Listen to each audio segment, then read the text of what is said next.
So hello everyone, welcome on my YouTube channel. So students, जैसा कि आपको पता है कि अभी जो है फॉर्म अभी तक नहीं आए हैं RUHS एंट्रेंस एग्ज़ाम के। और आप जो है मुझे बार बार टेलीग्राम पे मैसेज करते रहते हो कि दी वीडियोस क्यों नहीं आ रही है। सो मैं पहले ही क्लियर कर दूं कि वीडियोस इसलिए नहीं आ रही थी क्योंकि अभी मेरे एग्ज़ाम चल रहे थे, अभी कुछ दिनों पहले ही जस्ट ख़त्म हुए हैं। एंड देन जो रीज़न है कि आपका जो फॉर्म है अभी तक क्यों नहीं आया, उसके बारे में भी इस वीडियो में पूरा डिटेल से मैं बताऊंगी। साथ ही में मैं आपको जो प्रिपरेशन है इस लास्ट डेज़ में आपको किस तरीके से करनी है वो भी मैं आपको बताऊंगी, ठीक है।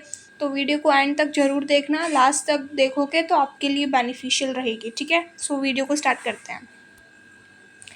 तो ये मोस्ट इम्पॉर्टेंट वीडियो है, ठीक है।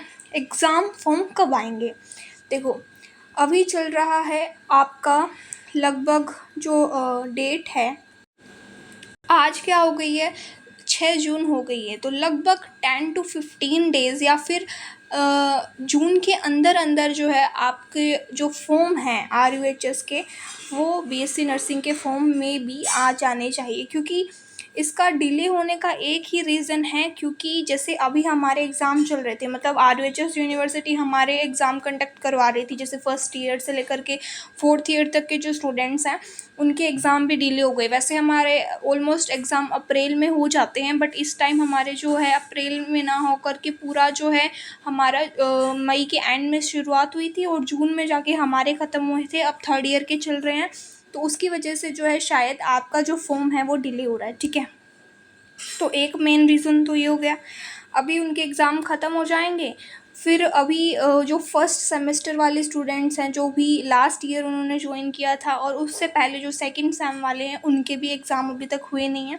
सो ये जो प्रोसेस है थोड़ा डिले चल रहा है। इसके रिगार्डिंग जो है आपके जो फॉर्म है वो भी क्या है, डिले हो रहे हैं। तो यही मेन रीज़न है। आई होप आप समझ रहे होंगे, क्योंकि इसके अलावा कोई और रीज़न तो हो ही नहीं सकता, क्योंकि सब कुछ डिले चल रहा है। इसकी वजह से आपका जो है इतनी जल्दी एग्ज़ाम कंडक्ट नहीं हो पाएगा। क्योंकि अगर आपका भी बैच आ गया तो एक ही कॉलेज में फ़िलहाल 5 बैच चल रहे हैं, first year, second year, third year, fourth year, साथ ही में जो सेकेंड सेमेस्टर और फर्स्ट सेमेस्टर के जो बच्चे हैं। तो आप सोच सकते हो कि कितने ज़्यादा स्टूडेंट्स हो चुके हैं। तो अभी तो नहीं होगा।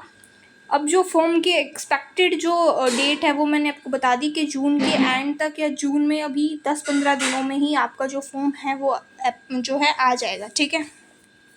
सो ये तो रही आपकी फॉर्म की बात कि फॉर्म कब आएंगे, क्यों डिले हो रहे हैं, दैट्स ठीक है।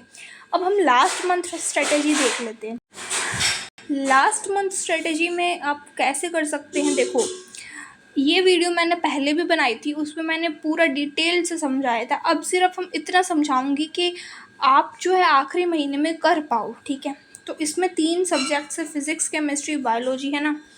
तो सबसे पहले आपको फ़िज़िक्स में क्या करना है? फ़िज़िक्स में आपको NCERT के सिर्फ़ और सिर्फ फॉर्मूला पढ़ने हैं। अगर आपने फार्मूला शीट नहीं बनाई है तो फार्मूला शीट बना लो, क्योंकि ये मैंने मेरी पहली वाली वीडियो में बोला था। क्योंकि जो पेपर होता है आपका RUHS का, जो पेपर होता है वो हार्ड नहीं आता बिल्कुल भी। इतने ज़्यादा न्यूमेरिकल्स भी नहीं आते, अगर न्यूमेरिकल आते हैं तो सीधा फार्मूला बेस्ड आते हैं। तो इसके अंदर इतना हार्ड है नहीं, ठीक है।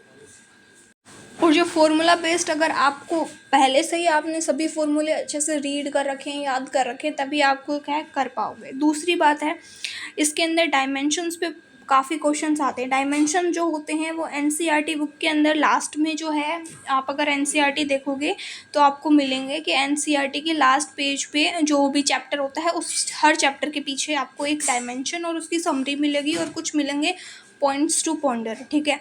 वो आप पढ़ लेना है, ठीक है। आपका काम हो जाएगा फिज़िक्स में। और जो आप चैप्टर्स जो थ्योरेटिकल पढ़ते हो उसमें आप जो है कुछ कुछ कॉन्सेप्ट्स क्लियर कर लेना, ठीक है। जो भी जहाँ से भी आपने पढ़ा है अच्छे से उसको रिवीजन कर लो, क्योंकि अभी इतना टाइम बचा नहीं है। अब सिर्फ रिवीजन का और क्वेश्चन प्रैक्टिस का ही टाइम है। अगर जिसने भी अगर प्रिपरेशन स्टार्ट नहीं की है और पहले से उसको थोड़ा बहुत आता है तो वो भी कर सकता है, इतनी कोई डरने वाली बात नहीं है, अभी भी कर सकते हो। क्योंकि जो एंट्रेंस एग्ज़ाम है उसमें कोई नेगेटिव मार्किंग नहीं होती। अगर आप दिमाग लगा भी क्वेश्चन करके आओगे तो आप कर पाओगे, ठीक है। तो फिज़िक्स की हमने बात करी, ठीक है। फिज़िक्स में क्वेश्चन प्रैक्टिस PYQs जो हैं वो मस्ट है। तो PYQs सारे कर लेना, जो मतलब कि लास्ट 5 या 4 ईयर्स के PYQs जो हैं, प्रीवियस ईयर क्वेश्चंस, वो सब सोल्व कर लेना। ओके, देन नेक्स्ट, जैसे मैंने अभी आपको बताया कि फॉर्मूला शीट ऐसे बना सकते हो आप जल्दी जल्दी। इतना ज़्यादा टाइम तो लगेगा नहीं आपको, 1 घंटे में एक चैप्टर की, मतलब एक पूरी जो बुक है फिज़िक्स की उसके आप लिख सकते हो। ठीक है, तो ये फार्मूला आपके तैयार हो जाएंगे। फार्मूला शीट है, जैसे ये इलेक्ट्रोस्टैटिक चैप्टर की है, सभी फार्मूले लिख रखे हैं, जैसे कि कूलम्ब्स लॉ क्या होता है, इसकी वैल्यू क्या होती है, एप्सिलॉन नॉट की इक्विलेटरल पोजीशन या फिर एक्सियल पर क्या होता है फॉर्मूला। ठीक है, इलेक्ट्रिक फील्ड का, तो ये इजी है, आप बना लो। ठीक है, अब हम आते हैं बायोलॉजी पे। बायोलॉजी आपकी मेन है और इजी है। मतलब बायोलॉजी एक ऐसा सब्जेक्ट है, आपको सिर्फ एनसीईआरटी पे ही फोकस करना है, कोई और जो भी है कंटेंट आपको नहीं पढ़ना है। एनसीईआरटी की डायरेक्ट लाइन से ही क्या है क्वेश्चंस आते हैं, तो आपको मल्टीपल टाइम एनसीईआरटी की रीडिंग करनी है। ठीक है, दूसरा है जो क्वेश्चन प्रैक्टिस करना है वो आप क्या है एनसीईआरटी बेस्ड कर सकते हो। इस टाइम पर अगर आपने किसी की बुक्स ले रखी हैं जो भी एनसीईआरटी के अकॉर्डिंग है तो वेल एंड गुड है, या फिर आप PYQs लगा सकते हो, या फिर आप कोई नीट की जो है कोई भी बहुत सारे जो है आपको मिल जाएंगे यूट्यूब पर, वहाँ से भी आप कर सकते हो। एनसीईआरटी बेस्ड ही करना, ज़्यादा हाई लेवल के मत करना, क्योंकि RUHS में नीट लेवल का नहीं आता है, बहुत ईजी लेवल का आता है। तो इसमें ये बता दिया मैंने। उसके बाद आता है इम्पॉर्टेंट टॉपिक्स, जैसे कि MBI और जेनेटिक्स वाला है, रिप्रोडक्टिव सिस्टम है, रिप्रोडक्टिव हेल्थ है, ये इवोल्यूशन या माइक्रोब्स वाले जो चैप्टर हैं, ये एनसीईआरटी के जो है इम्पॉर्टेंट चैप्टर है। तो एनसीईआरटी में इनको तो छोड़ना ही मत। और मैं कहूँ तो एनसीईआरटी में जो सारे बायो के तो सारे ही चैप्टर कर लो, क्योंकि इतने ज़्यादा चैप्टर भी नहीं है और हार्ड भी नहीं है। ठीक है, तो ये हो गई बायोलॉजी की बात। जैसे ये वाला चैप्टर है ना, principle of inheritance and variation, और दूसरा ये मॉलिक्यूलर बेसिस ऑफ इनहेरिटेंस, ये दोनों चैप्टर रिप्रोडक्टिव हेल्थ या रिप्रोडक्टिव सिस्टम वाला चैप्टर। ठीक है, उसके बाद हम बात करते हैं नेक्स्ट, दैट इज़ व्हाट, आपकी जो है केमिस्ट्री। इसको मैंने पहले भी बताई हुई है वीडियोस में, अब मैं आपको शॉर्ट में बता रही हूँ कि किस तरीके से पढ़नी है। तो इनऑर्गेनिक केमिस्ट्री में आप एनसीईआरटी देख लेना और इंडेक्स क्वेश्चन देख लेना। एनसीईआरटी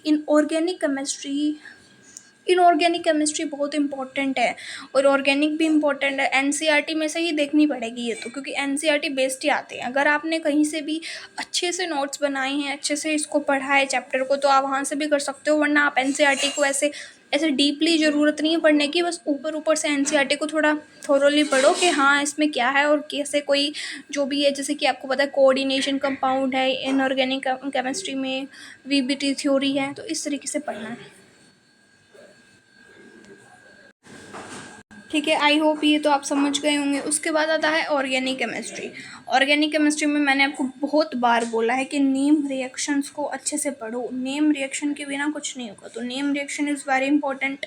रीड एनसीईआरटी जो है मल्टीपल टाइम। अब जैसे मैंने आपको बताया था ना, केमिस्ट्री में जो नेम रिएक्शंस होती हैं वो एक, जैसे आप बुक खोलोगे तो बुक्स के बीच बीच में कुछ अच्छे रिएक्शन लिखे होते हैं जो इंपॉर्टेंट होती है, तो वो आपको देख लेनी है। जैसे वुड फिटिंग रिएक्शन है, गटरमैन कोच रिएक्शन है, ऐसे बहुत सारे रिएक्शन है, फ्रीडल क्राफ्ट रिएक्शन है, स्वार्ट्स रिएक्शन है, सैंडमेयर रिएक्शन है, रीमन टीमन रिएक्शन है। That's why these all are very important. Okay, so intext question अगर आप करना चाहो तो कर सकते हो, अदरवाइज आप इस टाइम पे नहीं करना चाह रहे हो। इंटेक्स क्वेश्चन जो है मैं बताती हूँ क्या होते हैं। इंटेक्स क्वेश्चन जो होते हैं वो एनसीईआरटी जैसे चैप्टर होते हैं उसके बीच में जो एनसीईआरटी का जो चैप्टर है उसके बीच बीच में इंटेक्स क्वेश्चन कहीं से कुछ लिखे होते हैं, और उसके जो आंसर होते हैं वो या तो एनसीईआरटी के आखिरी में मिलेंगे या फिर हर चैप्टर के एंड में जो है इसके आंसर्स मिलेंगे। ठीक है, तो ये क्वेश्चंस आप कर लेना अगर आप करना चाहो तो,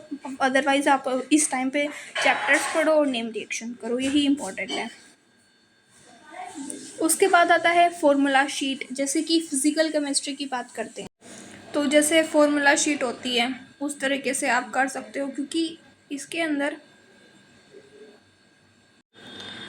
जो फिज़िकल केमिस्ट्री है, जो स्टार्टिंग के फर्स्ट 4 चैप्टर्स हैं आपकी जो एनसीईआरटी बुक है उसके अंदर, तो उसके आप ऐसे फार्मूला तैयार कर सकते हो, 2-4 पेज में सारे फार्मूले आ जाएंगे, जो भी अच्छे से हैं वो लिख सकते हो। जैसे सॉल्यूशन वाला यहाँ पे कुछ फैक्ट्स और जो पूरे आप, जैसे ये देखो राउल्ट्स लॉ लिखा हुआ है सॉल्यूशन में। ठीक है, इस तरीके के आप नोट्स बनाओ, फॉर्मूला शीट बनाओ जल्दी जल्दी, एक ही दिन में सभी चैप्टर्स के बना लो। सभी जैसे 3 ही सब्जेक्ट होते हैं, बायोलॉजी, केमिस्ट्री, फिजिक्स। बायोलॉजी के कोई होते नहीं है तो आप इन दोनों के तो आराम से कर ही सकते हो, ताकि आपको रिवीजन में हेल्प हो, ठीक है।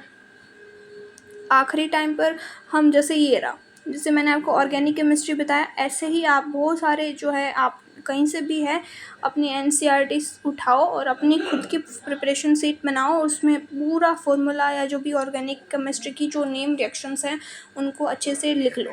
उसी पे बेस्ड ही क्वेश्चन आते हैं। जैसे मान लो कुछ क्वेश्चन आते हैं कि जैसे ये रिएक्शन दे दी, या तो प्रोडक्ट पूछ लेंगे या फिर पूछ सकते हैं कि इसका जो है कैटलिस्ट क्या है, ठीक है, ठीक है। या पूछ लेंगे कि यहाँ पर जो है जैसे इंटरमीडिएट क्या बनेगा इस रिएक्शन का, इस तरीके का क्वेश्चन आ जाते हैं। कुछ रिएक्शन है बहुत इंपॉर्टेंट जिसके अंदर यहाँ का टेम्परेचर भी पूछा जाता है, तो वो भी आप देख लेना। शायद उसको सैंडरसन रिएक्शन या ऐसी कुछ रिएक्शन थी, अभी मुझे नेम याद नहीं आ रहा, उनमें कोई है कुछ टेम्परेचर का इफेक्ट होता है, तो वो भी आप देख लेना, ठीक है। उसके बाद आता है पेपर पैटर्न। मैं आपको बता देती हूँ, आपको जिसको नहीं पता है, वैसे मोस्टली स्टूडेंट्स को पता ही होगा। फिजिक्स का 33 क्वेश्चन आएगा, और केमिस्ट्री के भी 33 आएंगे, एंड बायोलॉजी के 34 क्वेश्चन आएंगे। बायोलॉजी का 1 मार्क्स ज़्यादा क्वेश्चन आता है, ठीक है। टाइम ड्यूरेशन आपका 2 घंटे का रहने वाला है। मोड जो है आपका हिंदी और इंग्लिश दोनों में एग्ज़ाम होगा। And last one is that note, ये इम्पॉर्टेंट पॉइंट है क्या, कि कोई नेगेटिव मार्किंग नहीं होती है एग्ज़ाम में। तो आपको क्या है, सभी क्वेश्चंस को अटैम्प्ट करके आना है, कोई नेगेटिव मार्किंग तो होगी नहीं। तो आप अच्छे से सब कुछ करके आना, ठीक है। और अगर मान लो कोई क्वेश्चन आपको आ नहीं रहा है, तो आप जैसे फिजिक्स में अटक गए हो कोई क्वेश्चन पर, आप सोचोगे यार इसका क्या हो सकता है, तो आप थोड़ा दिमाग लगाओगे और उसको भी अगर आप सही करना चाहोगे ना, तो आपका वो हो सकता है, क्योंकि नेगेटिव मार्किंग तो है नहीं। तो आप थोड़े उसमें ऑप्शंस को एलिमिनेट करना सीखो। मतलब कि मान लो आपको कोई क्वेश्चन आ नहीं रहा है, आप सोचोगे ये 2 ऑप्शन तो इसके हो ही नहीं सकते, बाकी रहे ये 2 क्वेश्चन, ये 2 ऑप्शंस। तो इस तरीके के 50-50 स्कीम वाले जो अगर आपको आते हैं तो आप अच्छे से कर पाओगे, ठीक है। तो पैटर्न मैंने आपको समझा दिया। सो यही था, that's all about today's video. Exam form के बारे में भी मैंने आपको बता दिया कि जून में जो है आपके या तो 10-15 दिनों में आ ही जाएंगे, या फिर जो है मतलब एंड में जून तक आ ही जाएंगे, ठीक है। और एग्ज़ाम का जो पैटर्न है वो भी मैंने आपको बता दिया है। साथ ही में मैंने आपको बता दिया कि एग्ज़ाम जो है पैटर्न और मार्क्स कितने का होता है, ड्यूरेशन क्या, हिंदी इंग्लिश बोथ में आता है मोड, ठीक है। एंड कोई नेगेटिव मार्किंग नहीं है, ठीक है। So thank you so much everyone. Like, subscribe and share my YouTube channel. मिलते हैं नेक्स्ट वीडियो में। Thank you so much. आप मुझे कमेंट करके बताओ आपको जो नेक्स्ट वीडियो है कौन से टॉपिक पर चाहिए, तो हम उसी टॉपिक पर डिस्कस करेंगे। So thank you so much.